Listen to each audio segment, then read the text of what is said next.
你好，我是 Alex 阿里。我们今天聊一下最近呢这个加密货币这个币圈呢发生的一些大事啊。那首先呢就是目前呢仍然没有解除风险的 Curve 被盗的这件事情。那目前呢已经有超过6200万美元的资产被盗。由此而引发的 DeFi 的风险呢依然没有解除。那第二个方面的内容呢就是微策略继续买进了比特币，甚至呢不惜增发股票出售来换取现金继续购买比特币。那第三呢就是熊市中啊它依然有好的项目。那我前两天呢在会员群通知大家买的这个 FUC， 那今天它就翻倍了。好，我是 Alex 阿里。如果你是第一次打开我的视频，我的频道呢是专注于加密货币和区块链技术，视频呢主要讲解币圈的基本面分析和一些大事件对整个币圈点点滴滴的影响。另外呢我的电报呢有个会员群，那我的目标呢就是带领群内所有的朋友在下个牛市周期内赚够这辈子足够资金。感兴趣的朋友呢请通过视频下方缓冲群的链接找到我进行咨询进群的方式。好，我们首先来看一下这个 Curve Finance 本周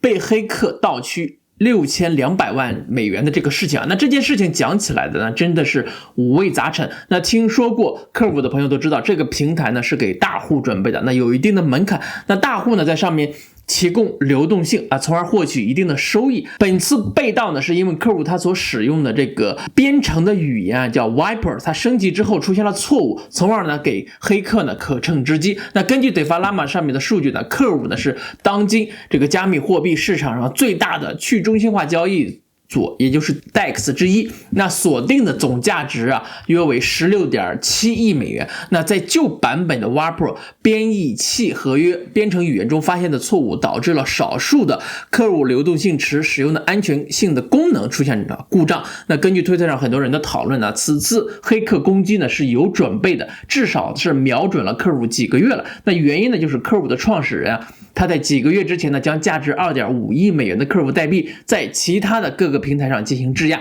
那根据其他各个平台的这个链上数据的显示啊，如果说 Curve 的价格呢跌到了0.38， 那么价值 2.5 亿美元的质押呢就会被击穿。那一旦被击穿，那影响力呢是不亚于去年的 FTX 的崩盘的。Curve 在 DeFi 中呢是占有半壁以上的江山。如果说价格呢被击穿呢，就会形成死亡螺旋。那 DeFi 呢好不容易占领这个传统金融的这些领地呢也会失去。那同时呢加密货币在全世界范围内的这个口碑呢也会继续的下降，那影响力呢是非常的恶劣。那网上甚至有人根据链上数据进行猜测，那此次攻击行为呢是有组织的国家的行为。那大家觉得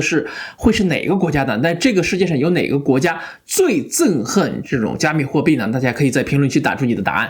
那好在呢昨天一整天的这个跌幅当中啊，最低它也只是到了 0.48， 并没有击穿 0.38 的这个生死存亡之线。那同时呢在昨天的下跌行情当中呢， Chainlink 提供的预言机的报价的机制呢是功不可没。那今天一整天我们看到币圈的各个大佬都在帮忙救市啊，终于让这个 Curve 的代币 CRV 的价格呢稳定在 0.5 以上了。但是社区里面也有很多人不满意于 Curve 创始人在场外呢以 0.4 的价格大量的出售 CRV 的代币。那因为大家在二级市场都是远远高于 0.4 的价格进行购买 CRV 来救市，而创始人呢却在场外不停的销售代币。虽然说目前价格稳定下来了，但是风险呢依然没有解除。那后面会不会被继续砸盘，我们也是无从得知。那这次攻击呢因为受损的几乎都是大户，所以呢跟普通的散户呢关系呢也不是太大。但是我们必须要看清楚一件事情啊，就是你不要随随便便把自己的大量的资金放在任何的平台上进行理财。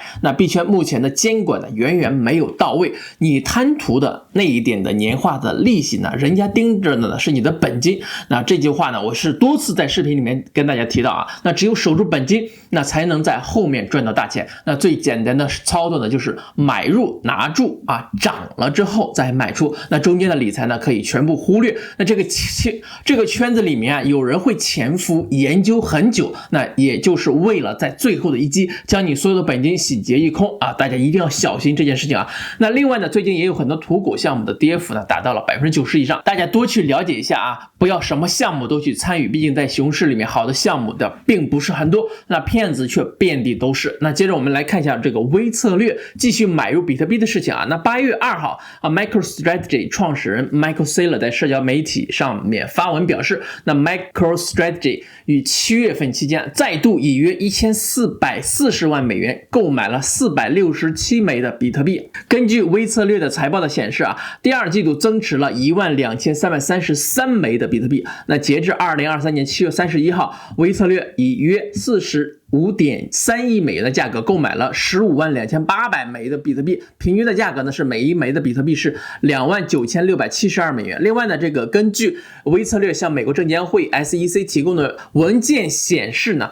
他们公司呢计划发行和出售7.5亿美元的股票，用于购买比特币和营运资金等一般企业的用途。那 Michael Saylor 呢是我们频道的老朋友了，他也是比特币的死多头，那是全世界少有的梭哈比特币的这种上市公司的老总。那他在几天前的采访中也表示说这个比特币的市值呢占比会达到惊人的80%。那目前比特币占比在50%左右，那在他的眼里呢，只有比特币值得投资，其他的全部都是垃圾。那虽然说观点偏激，但是他的做法呢却是言行一致，知行合一。那公司每个季度呢都在增持比特币多次增发股票，筹集资金来买进比特币。那这种近乎疯狂的做法呢，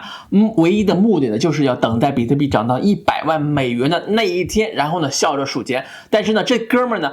他忽略了一点呢，就是如果说只有比特币的话，那么比特币很难有今天这么高的价格呢。如果说没有以太坊等其他的这些公链，那就没有如今繁花似锦的生态，那比特币也不会涨到2021年最高69000的价格。所以说任何事情呢它都是有关联的。那我们看好比特币，但是其他的做基建的项目也要关注，比如我多次提到的 Chainlink， 我们上一条也说到了，对吧？那还有就是 Layer 2的很多的项目，那同时呢得发，如果说能够抢占大量的传统金融的这种份额市场的话，那比特币的价格呢当然也会水涨船高。所以我说 Michael Saylor 虽然说是这个比特币的死多头，但是呢眼光太狭隘我们可以学习他的这种多头的这种态度，但是呢眼光呢一定要去改良一下。那我们接着来说一下这个代币，也就是熊市表现中非常优异的那我在7月30号在会员群给出来的这种购买的时间点呢， FUC 代币的价格呢大约在 0.02 附近，那有几个会员购买的价格呢更是低至到 0.018 左右，那到今天呢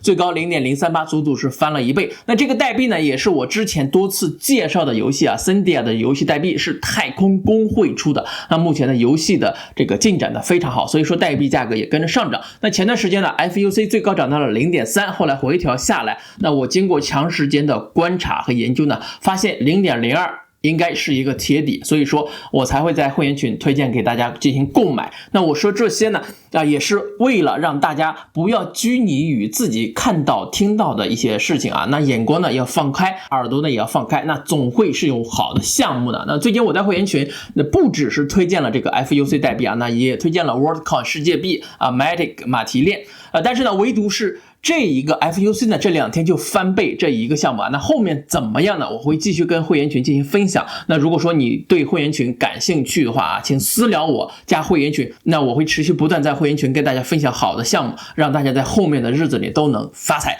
好，那以上呢就是今天视频所有内容了，感谢大家的收看。如果说你觉得对你的投资和思考有所帮助的话，请一定帮我点赞和订阅我的频道那我也会持续不断提供更加优质的内容给大家。希望在以后的日子里我们可以共同进步，一起发财。 Peace。